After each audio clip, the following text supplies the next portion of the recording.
Alex, who is a defendant, another defendant, Chantel's co-defendant, who were just on trial, and they got a hung jury. And Alex is gonna talk about why he also got on the freeway, and I'm sure he's not just gonna tell us about that. So give Alex a big hand.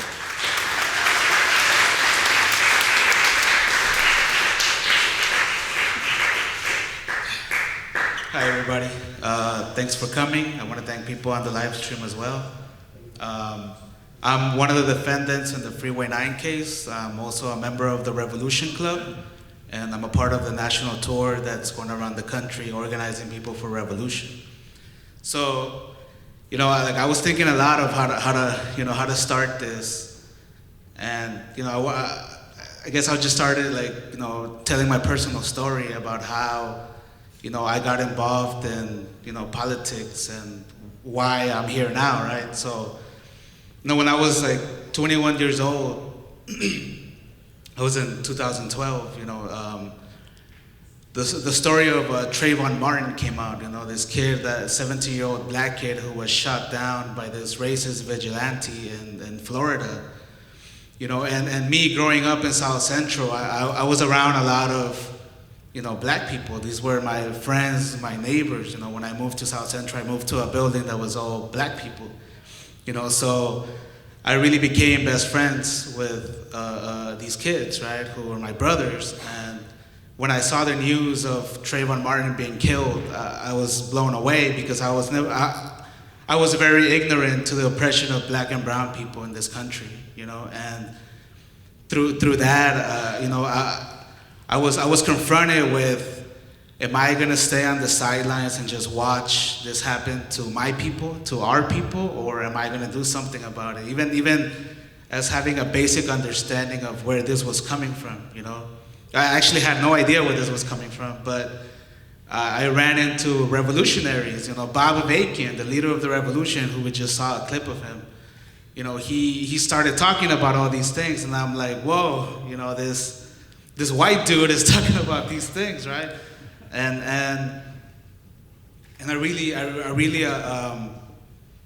I was really digging what he was saying, and it was very true, and it really opened my eyes. It did a lot of exposure on what's really happening in this country, and even going back all the way to the foundation of this country, white supremacy, genocide and war, the slavery of people and the rape of indigenous people, I was inspired to not stand on the sidelines, and I said to myself, I want to do that. I want to dedicate my life for the emancipation of all of humanity. I started understanding that you can actually do something about the oppression. And the thing about growing up in the ghettos, you're told time and time again that you're not gonna aspire to be anything. That one of these days you're gonna be killed by somebody that looks just like you. Or you could get killed by the police. Or you could get killed by a white supremacist. And I had teachers. And I've heard other people saying the same stories, right? Teachers telling you that you're worth nothing. That you should just be quiet and listen to and learn to obey orders, and when I started engaging the work of Bob Avakian, I was like, no, I'm gonna step out of the bounds of that, and I'm gonna dedicate my life for revolution, and that's what I'm doing, and that was the approach and the understanding I had when I got on that freeway, listening, and we all heard it right in the beginning of this program, everything that Donald Trump was saying. This is white supremacist, misogynist, white, fascist. I don't want to curse. I can't curse. But and we understood where this was heading. Fast forward to 2019 right now, there's kids in concentration camps, and it's very heartbreaking to hear the crying of these kids. These are our kids, and wherever they're coming from, but these are our kids. And that was the understanding I from Bob Avakian, that internationalism, the whole world comes first. And that compelled me to get in that freeway, to sound the alarm of what was coming, and that you can actually stop it by bringing out millions of people out into the streets, and acting commensurate to the situation that we're confronting now, right? And right now we're being prosecuted for that, for getting out of our comfort zones and sounding the alarm against fascism, and calling on people to act now before they actually start killing all these kids and start rounding people up and deporting them, or start, they're already taking the gloves off the police to commit even more murders against black and brown people, when every year there's thousands and thousands of black and brown people that get killed and there's never any justice.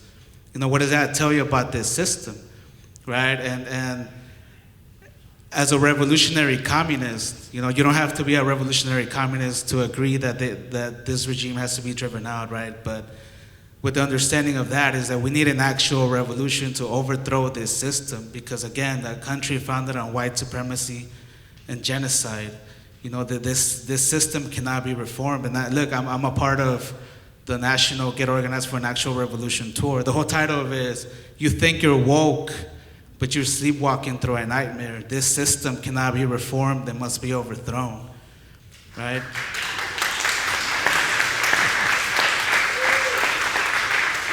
And this revolution tour was here in LA for a couple months, going out to the neighborhoods, going out to the people, putting this strategy for revolution and the leadership we have of Bob Avakian on the map, bringing people forward and putting our foot in the accelerator to actually make this revolution, right? Because humanity can't wait any more years or decades for this. How many people are going to die throughout the world if this system remains doing what they're doing to humanity?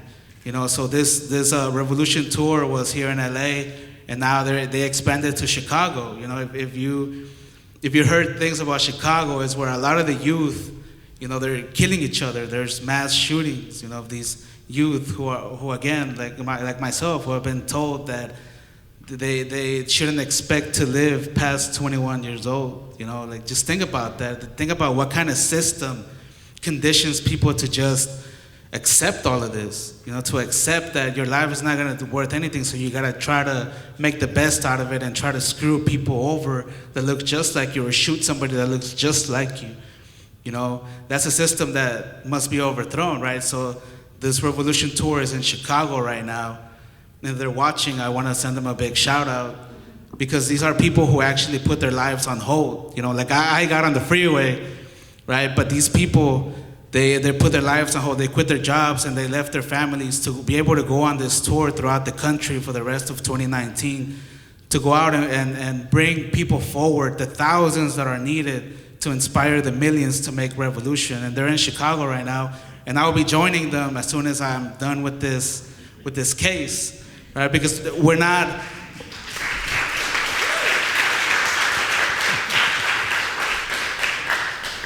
going to back down off of what they're trying to do, right?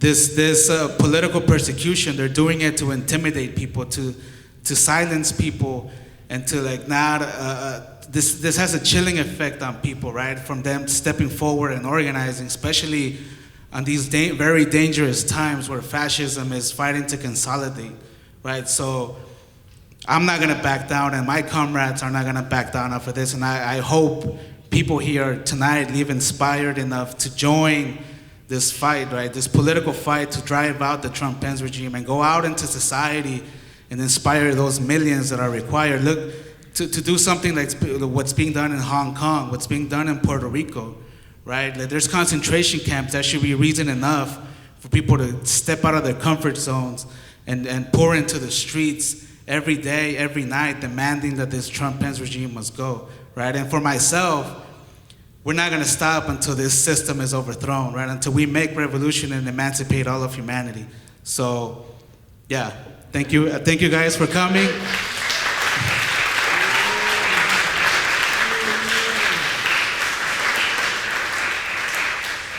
And if people want to learn more about this revolution, you can come and talk to me, come and talk to other members of the Revolution Club. and Refuse Fascism to get organized. So thank you.